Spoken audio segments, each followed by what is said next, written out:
Hello, this is Cara with Cara Tarot, doing a hashtag that by this point a lot of people have done. Hashtag What Made Me Do It by Dragonfly Dilly. Um, it's a great hashtag, and because a lot of us have seen a lot of the same videos, so we've been influenced by some of the same things on Tarottube. So I'll jump right into it. The first question is, Tarottube made me do it. And I have to shout out to two people that I like to watch a lot. Mervat at Egyptian Mystic and Kasia at Tarot Maps. Two Alice in Wonderland decks that are very different. This one, I'll start with the Dame Darcy Queen Alice Tarot. I'm pretty sure it's out of print now. There are other versions of it. There's the mermaid version. There are a couple other versions, but this was the original. Mervat showed this, and this is the one I really liked. So then I kind of went on a hunt for it, and I was able to find it brand new on eBay for a great price. You're gonna hear a theme, recurring theme of because I kind of look for decks and then wait until I can get a good price most of the time. So just this really fun. I think this is kind of like the souped up version. Now it's funny, I don't like the Disney version of Alice in Wonderland,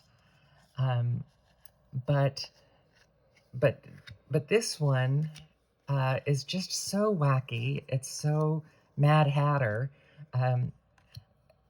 that I just love it, and it also sort of seems to me to sort of have an influence of some of the 1930s movie versions of Alice in Wonderland, where they have this definitely has references to the Tenniel illustrations, but then some of the pictures really look like 1930s makeup. And there were some really goofy film versions of Alice in Wonderland made in the silent era, and very early films. So this reminds, like this kind of the dark eyelids and dark, it's very much of like the 1930s style. So it's that combination of them and just this kind of crazy dream version of the world, which of course is what the world was. So Mervat at Egyptian Mystic showed this, and she said at that point she hadn't seen it much online, and I hadn't seen it before she showed it. And so it just screamed out to me that I had to have it. And then, as I said, I went on eBay and found it at a really good deal. And then Kasia at Tarot Maps, who I think she's fantastic, I think she was sent the large size version in a carved wooden box.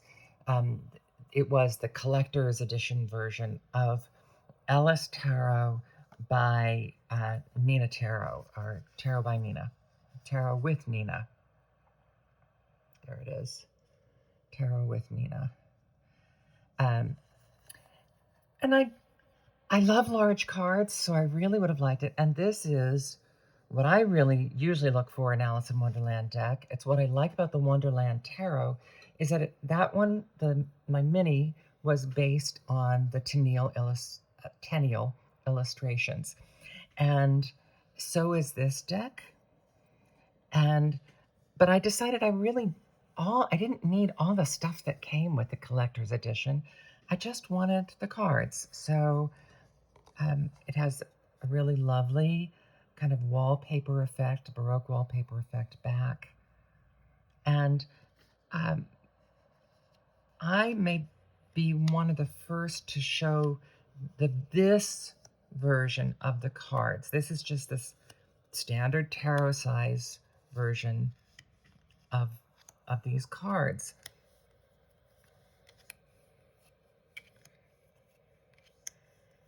And so it's so faithful to the original illustrations that it's exactly what I would look for in an Alice in Wonderland deck. As I said, I'm not fond of the Disney illustrations, and I'm definitely not fond of the more recent Disney Tim Burton version.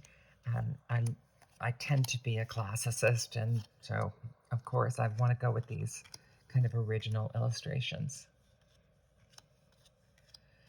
So tarot made me do it, introducing me to these two very different versions of the Alice Tarot. This is the first edition by Tarot with Nina. I had a little bit of trouble with the form because the form is in Russian and I couldn't figure out where to put my zip code. And because I live in a town that every state in the Union has a town the same name as my town, and it's usually a small town, she kind of guessed and sent it to the same town but in Connecticut and put that zip code on it. And but fortunately, it came straight to me because she had my correct town and state. So she and I were going back and forth. It was like, we'll see what happens, but it came rather quickly. I mean, considering it was international, it probably took about 2 weeks. But that comes from Belarus. So my Alice in Wonderland decks, the crazy one and the traditional one. My heart made me do it. I've shown many of you one of my very favorite decks, the Distant Past Tarot. This is from Make Plain Cards. I even did a fairly extensive deck review video about it. This is where my heart is. I love this deck. It comes in 3 sizes. Poker size, this is the traditional tarot size with linen finish, and I will say a very slippery linen finish. That was the demonstration. So what my heart made me do is I love this deck so much. I got a second copy in the larger size. I'm partial to large decks, and this has a different finish. It has a smooth finish. Some people say they don't like it, but I really do like this finish and this size. And so it's just, I was in love with the deck, and I'm even more in love with it in the larger size. It's beautifully clear. And you can look up my deck review on this deck. And I edged it. I didn't even edge the linen version, but I think as soon as I got the large one, I edged it because I know this is one of my top decks. This is probably one of my top forever decks. The Distant Past Tarot by J. Larson. And again, it's on Make Plain Cards. They come with plain white tuck boxes. They also come with, it doesn't come with a little book. It comes with extra cards that tell you about the reading. Oh, and the deck does come with about 5 or 6 choice cards, like you can choose between 2 versions of the devil, etc. But it comes with the plain white tuck box. So they're also one of the few decks that I keep in bags. My head made me do it. The Spirit Keeper's Tarot. I got the book by Benabel Wen first, and I have such respect for her holistic tarot. And then I started watching her videos. I'm just such reverence for her and her ability. and I really wanted to support her. And at the time, here's my card. Um, I believe I heard that this is sold out now. Um, and and because this is the most highly colored version, it was perfect timing for me to get it, because I really didn't like the earlier two versions because they weren't as highly colored as this. Now, I knew her concept or her dedication to Prisca Theologica, the idea that of the commonality of beliefs in all faith systems, or finding those kernels, is something that I've been interested in most of my life. It started with what I took a vacation once, and I watched the Joseph Campbell, Bill Moyer's interviews with Joseph Campbell, The Power of Myth. I think I must have watched that 4 or 5 times in its entirety during my vacation. It just hit me so deeply. And that's one of his, Joseph Campbell's, main concepts, is that uh, there are core elements of faith and theology that transcend the differences in religions. And so that's always struck me very deeply, and that is what she talked about this deck being dedicated to. Um, and I will say, though, I haven't used it. I have not yet gotten the book. There are 2 books that come with this, and you have to have them printed. I haven't done that yet. I have looked at this, but I don't think I've worked with it at all.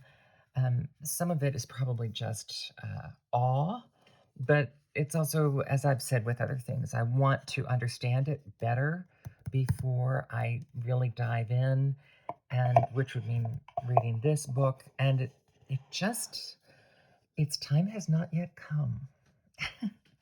um, It is not, I will say, one of the other issues is this is not normally an art style that would appeal to me. This very kind of sketchy, is kind of busy for me. But one of the reasons I wanted to get it is I simply wanted to support her and her work, um, I, because I think what she does is that great. The title made me do it.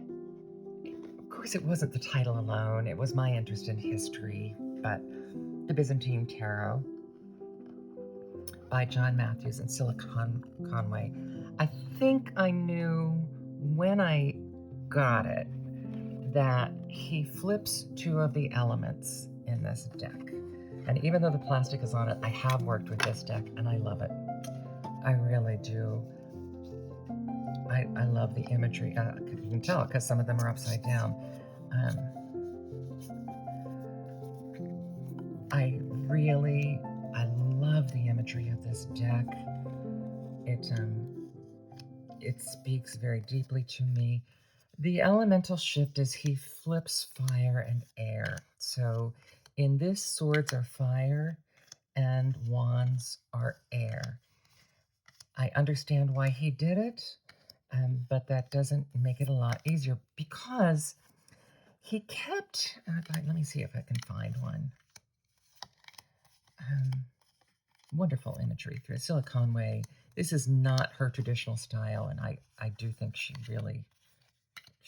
got it. She had studied Byzantine art to create this deck, and she really understood the assignment. So here I am trying to find some of these fire or air cards. Oh, well, here's one. This is the Ten of Staffs. So this is very traditional Rider-Waite imagery. But you have to remember that he has switched the element to air. for this. So it kind of distances me in this deck. Um, Especially, it would make more sense to me kind of if they had used imagery more like the Ten of Wands imagery, the Ten of Swords imagery, but changed it to wands, and then it would have been, I think, easier to make it. Either way, that flip is a little awkward. So my head made me do it because of my intellectual interest in, intellectual, cultural, societal interest in history. I'm just interested in history. And my work on the radio as a classical music host, I did monthly programs at noon that were focused on usually the biography of a composer or of a certain musical style, kind of the history of a certain musical style. And that's what I kind of did. And then after I left that work, I continued those by doing, with my harp programs, I often will pick a composer. Most recently, I did Isabelle de Charrière, and certainly in America, not a very well-known Dutch composer from the 1700s. She was a woman who was a composer and a writer at a time when very few women were. And so then I used her own music as well as music that she would have known. So I do this combination of biography and social history and cultural history. So anyway, all that to say, the Byzantine Tarot is right up my alley, and I do love working with that. Despite the change in the elements, I find it a very easy deck to work with, other than that flip. That flip is the only thing. I keep talking about it because that's the only hitch I have in working with it. And the art is just gorgeous. The art made me do it. This is a recent deck that I haven't even had in any kind of deck review yet. It's the Botanica Tarot. A tarot deck about the language of flowers. In general, this is the deck is everything I don't like about floral decks. I don't, what's going on? Oh, these are the postcards in the book. It has a little book and a couple postcards of the cards. This is the back. These are the backs. The artwork made me do it. I just adore this artwork of these flowers. This is the only indication of the suit. And the court card, or oh no, these are the here. Yeah. These are the majors. These are still in order. So you have to learn that little symbol to remember which one is the major. But as I said, this is everything I usually hate about floral cards, is that they're too hard to read. They don't give you any of the normal symbols to read. They just give you a beautiful picture of a flower. And normally that would just be an absolute no for me. But these gorgeous, luscious, bright colors on this black background just took it over the edge for me. So here you have to know, this is cups and that's the ace. Cups 2. So it's a little easier with the suits. The book does a good job of explaining why they chose the flowers for each particular card, and sometimes they add some little pip imagery, and then that makes it even easier. Although it's still pippy, it's definitely not storytelling. The knights, I think, all have a helmet. I can't remember. We'll see what the queens have. And then the kings have a wreath. underneath. I think that's all the way through. Some of these are still, the gilding's a little stuck together. But the artwork made me do it. Tiny little sword for you to read there. Seven of Swords. Now see here, the Eight of Swords gives us a little bit more. Gives us this kind of hand-in feeling. So sometimes it works. And the Nine of Swords, they gave us more swords in the background there. The Ten of Swords, they gave us these. So yeah, kind of a headband for the page. Oh, some armor for the knight. This time a crown for the queen, and the king has, I guess, sort of a crown. So at some point I'll go through all of these. Well, maybe I'll finish. Since this one is about the artwork, I'll go ahead and finish this one. And so here we have the ends of the wands. We do have some, some imagery. But I'm not good enough with floral names to know, to remember the flower name and why it's good for that card. So if I were reading these, I would be using this to figure out what card I'm looking at, and then going with an intuitive idea that I get from the color, and I think those are supposed to be crystals. And this is the Pentacles suit.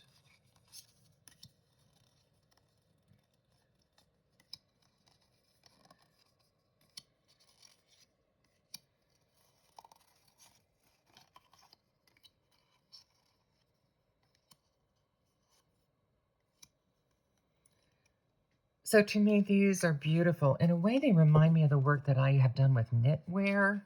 That's interesting. I just saw that in that. I thought, kind of reminds me of some of the sweater patterns I've worked on with a black background and a strong graphic on black. And I do like a strong graphic. And so, yep. The Botanica Tarot by Kevin J. Stanton. And it's lovely. Whether I ever do much reading with it, we'll see. So the hype made me do it. This may be surprising, some shocking to some. La Corta de Tarocchi. Now, I'm not saying I don't like it, because I do. It is not at all an art style that I would normally go for. This is Il Menegello. At the time when I first discovered Tarottube, this deck was all over it. Everybody was raving about this deck. Interesting to me, I see almost nothing about this deck now, usually. People were either complaining or they liked, because obviously I've used it because it is out of order and has reversals. Or do I just have it upside down? No, it has reversals. I really like it, and yet I think it's been at least a year since I picked this up. And I keep looking at it and thinking, oh, I need to use that. But it just hasn't really called to me. As I said, this is not an art style that's one that particularly is up my normal alley. I actually liked, if I bought it for something, it is the oddity of this card size. I like to have something that's very different from other things that I have.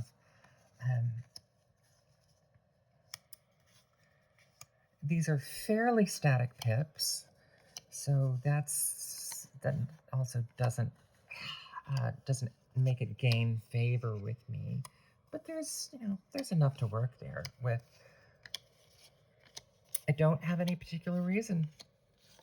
I love the feel of this Il Meneghello paper,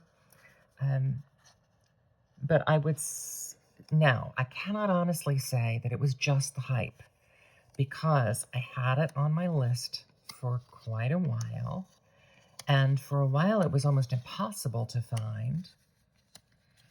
And then, bam, I found it at an typical online retailer at what would be what I would call kind of a normal mass market deck price, and like half of what it would normally list it for. And so I went for it. So that's a recurring theme, is when I find a deck that I'm interested in and I've been holding off on, and then it comes up for half normal price, I get it. That's because I was interested enough to be thinking about it and to keep on looking for it. And so La Corta dei Tarocchi. It's a sweet deck. It's a sweet deck. As I said, I haven't had this in my hands for over a year. I think it's also a very clear reader. If you can read pips, it's a very clear reader. It just, as I said, it just hasn't called to me. It's been superseded.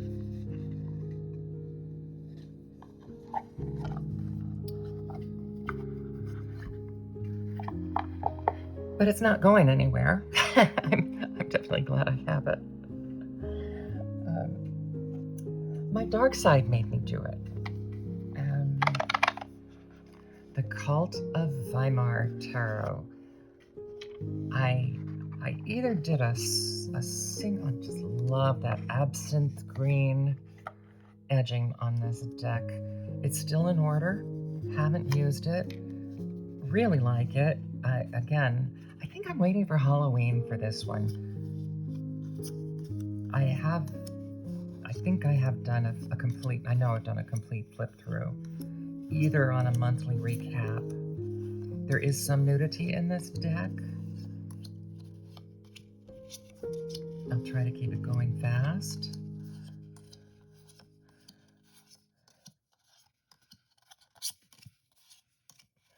Maybe I'll look ahead and make sure.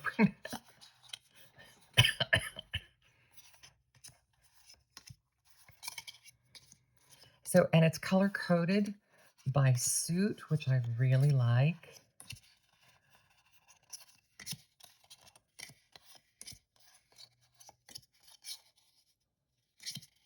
I'm trying to skip the ones with nudity, although you might be getting glimpses because there's a fair amount of nudity in this. So red for the cups, purple for the swords. Easy reader. The image is kind of dark and out there for some people, but yeah, it's my dark side. My dark side made me do it.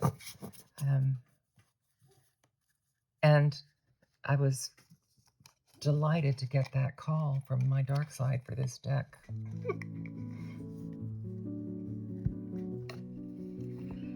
My early interest in acting that sparked my acting career, I was basically raised by parents who were old.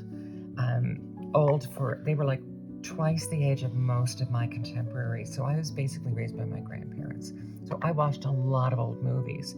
So I really liked, as a child, I was watching silent movies, and Greta Garbo has always been my lifelong favorite actress. So it all kind of fits with a piece. No surprise that I would be drawn to that deck. My inner child made me do it. I had to think about this one for a bit. I have many decks that I would consider to be inner child decks, but I'd say this is the one that probably just screams out inner child. And even the fact that it's designed, it's not a particularly sweet deck. A few of the cards are renamed, but it's the art style that I think is just fairy tale sweet. Now, I do have other fairy tale decks, and certainly this one doesn't,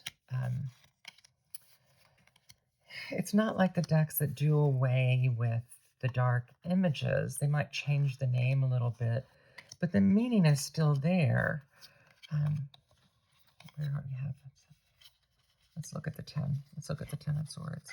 Okay, so it's not gory. It's not graphic. The intentional accessibility of this, tarot for all ages, is what really, aside from the artwork, really drew me to this. I am always drawn to a variety of art styles, and this seems to be somewhere in the surreal movement, kind of between like pop art surreal. And so it feels familiar and non-threatening to me. If you've ever seen the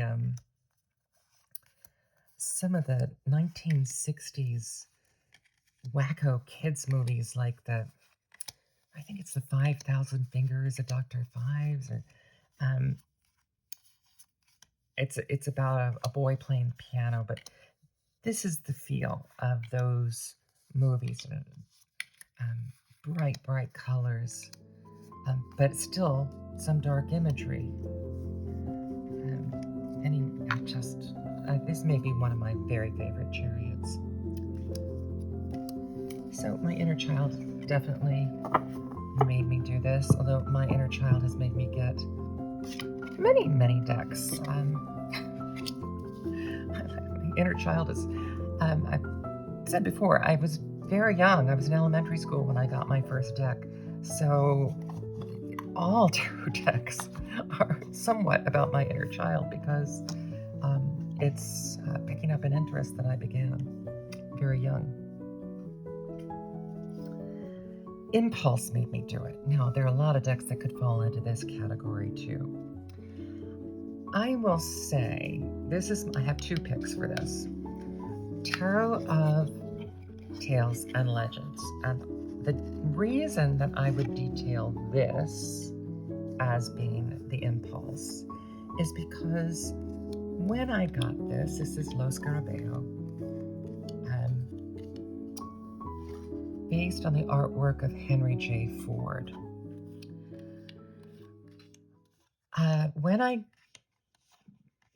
Before I got this, I was looking at kind of all of these illustrator decks, those decks by the great illustrators. And there were several that I loved, and I liked the illustrations, but I went through, again, bless all of you who do videos like this, so that I could look through and see the deck. And I came to a really clear decision that for me, the Dulac Tarot was the one I wanted, because it has the best match to me of the image with the card meaning. And so I knew that it would be the most, none of these are straightforward to read because they're using illustrations that were designed for other things. But I knew it would be the most straightforward of all of these illustration decks to read for me. And so I said, well, then that's it. I'm not really interested in the others. But then this went on sale for like half price, and it's not an expensive deck to so I was like, okay, well, I really like that. I like the concept of the romance. And then when I got it, I really felt, I shouldn't have gotten it, even though it was very inexpensive. I probably couldn't even resell it for what I got it for, because I think it was a 50% off sale at a legit tarot store. And I just realized I can't read it. I love the images, but I just find it too difficult to read. I don't feel like the images match the card meanings at all, or not enough to give me something to work with. not even enough for intuitive. So I find it very contrary to work with, and who needs that? I don't. I don't have much patience for that. So that was an impulse buy. And very similar story. This is a deck that is beloved by many, I know. The Cat Black Tarot, Golden Tarot. Now, and if you've watched any of my videos, you know I am practically married to Influence of the Angels. And you know from the Byzantine Tarot that this is up my alley. This definitely is up my alley.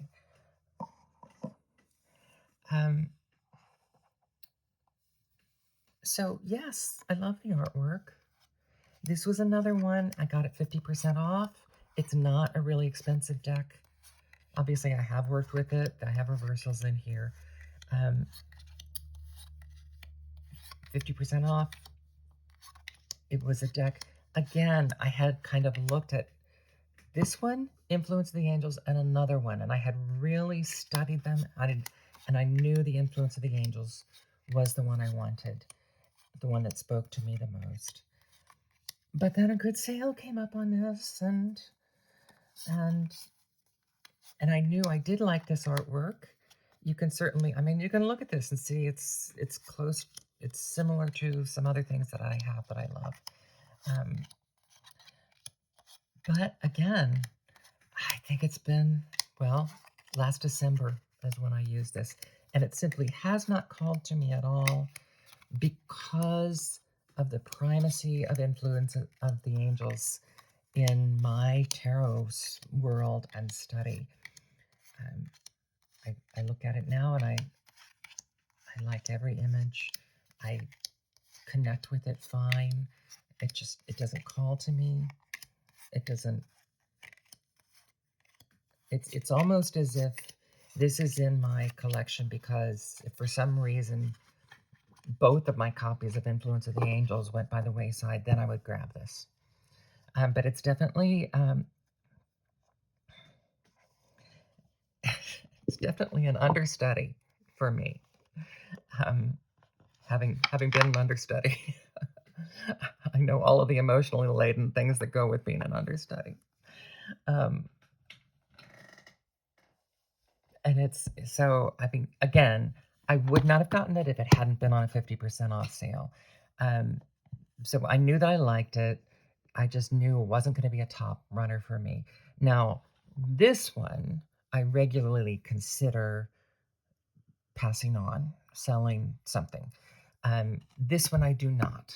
So that's the difference between them, because I can read with this. It is, as you know, those of you who have a place in your heart for this one, you know, it's a clear reader. It's beautiful to look at. It's, you know, so there are no problems with this as a deck. It just isn't one that has called to me. And finally, so those were the impulse. And now my own question. I was going to go with questions of other people, and then I remembered something that is a question I haven't heard, and it definitely applies to this deck. And it is, my language barrier made me do it. When the Tarocchi Flora first came out by Devecchi, it was only available on Amazon Italy. It is a Tarot de Marseille deck, and with static pips. One of my favorite card backs. Beautiful, beautiful cards. Do I have these? I don't think I have these reversed. I like the box. Nice book, but it's in Italian. And I have no Italian other than I have sung in it occasionally for voice lessons and recitals. But as far as reading, no. And I do have the app on my phone that I could read with it.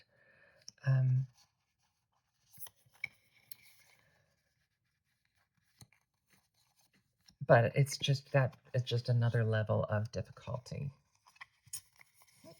these aren't in order. They're grouped oddly.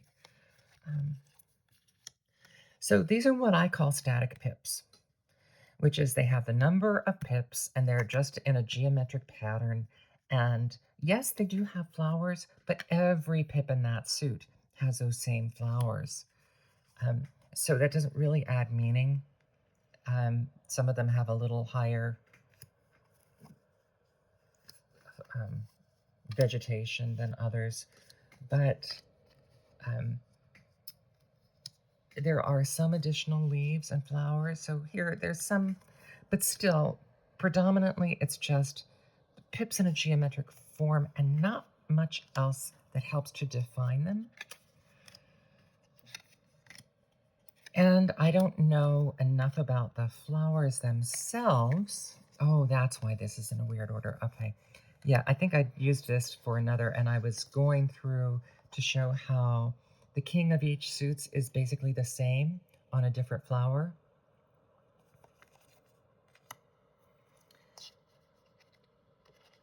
And all the queens are the same, different flower, you know, different suit. The Cavalieri are centaurs, looking kind of like Elon Musk. And then the Fonte. So it's that. That's why it's in a weird order. Because I had separated those to show that. So beautiful, beautiful colors. The colors were why I went for it. So I find the deck a little cold because I always find static pips a little cold. It's more of a cerebral numerology exercise for me when it has static pips, but it's still beautiful. I mean, people still gasp when they see this deck, and so it has all of those normal meanings. But not only then did the English version come out, but it came out at a low mass market price. So I couldn't even have just bought the book in English for as little as I got the deck and the book together to have the book in English. So now I can have those flower references and and quotes. See, I didn't even realize there were quotes in the Italian version. Well, you know me and quotes. That's going to bump this one up in my repertoire right away.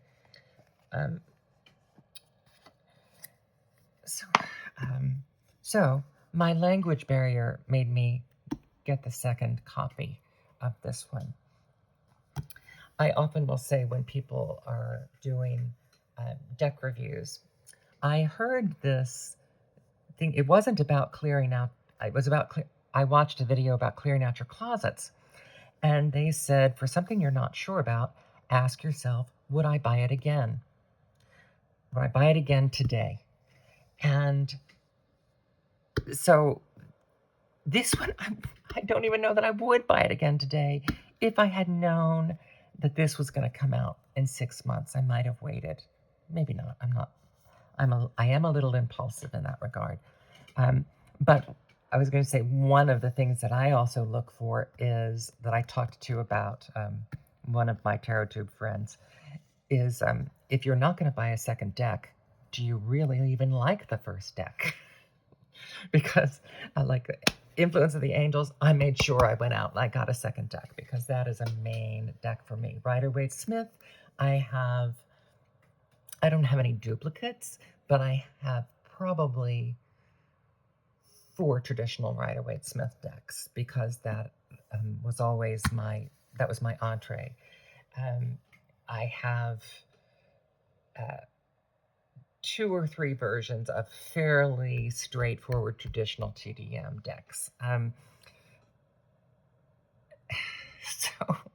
So that's one of my questions is not only would I buy it again today, but do I have a second deck? And if I know I have a second deck, then I know, hello, do I have a second deck?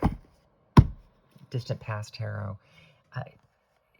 Yes, then I know it's a deck that I really resonate with. Now, some of them, I can't ask that question because they were too expensive. and but then that does mean that that deck is going to be a little more precious for me. Or it was out of print. You know, and this is effectively a second deck for my Wonderland Tarot, which is a mini, and no, the illustrations are not exactly the same, but they're both based on Tenniel's illustrations from the original books. So they're kind of a duplicate too, and they fulfill that. And then this is just the oddball in that mix because it's a wacky version. So I could easily go through my shelves and pick out which ones are, mean more to me simply by that. I could go through and say, do I have two of them, or do I have two that fulfill that need? So my final question, sorry, I got my final question that I added was, or my final prompt was, my language barrier made me do it. So thank you so much for creating this prompt, Dragonfly Dilly. This was fun and it was pretty easy to do. So I hope if you haven't done this yet that you will, if you like this kind of thing. Thanks for spending time with me and listening to me ramble about our beloved decks. Have a great night.